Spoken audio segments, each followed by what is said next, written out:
Give the call to the honourable member for Macarthur. Thank you, Mr Speaker. My question is to the Deputy Prime Minister. How will the Albanese Labor government's tax cuts deliver for our defence personnel and members of the Department of Defence, and how does this compare to other approaches? Give the call to the Deputy Prime Minister and the Minister for Defence. Thank you, Mr Speaker. And before I start, could I just acknowledge two-time Geelong Premiership captain Tom Harley, who is currently on loan to the Sydney Swans as their CEO, and acknowledge Sydney captains Callum Mills and Chloe Malloy.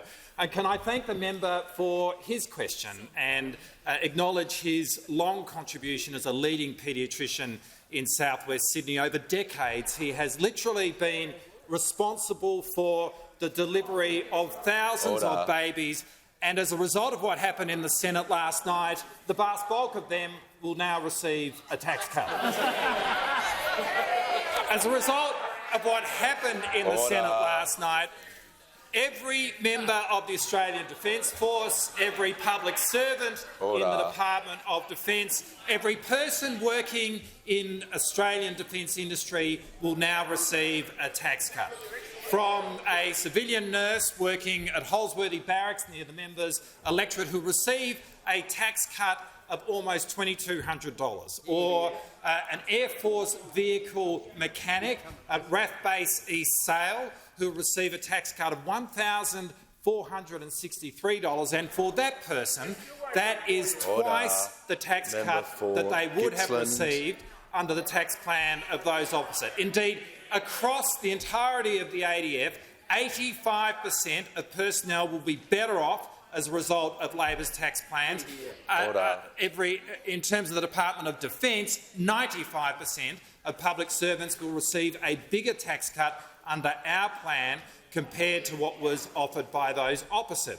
And when you consider that last year, members of the Defence Force received their largest pay increase in more than a decade, in combination for women and men serving in our Defence Force now, they are more than $5,000 better off.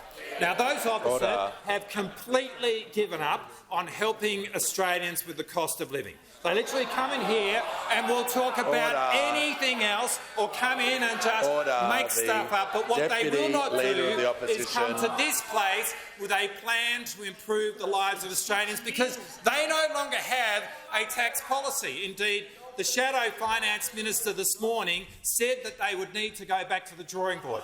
Can I suggest that she give the Shadow Minister for Defence a call, because I'm sure that he can lend her an overhead projector.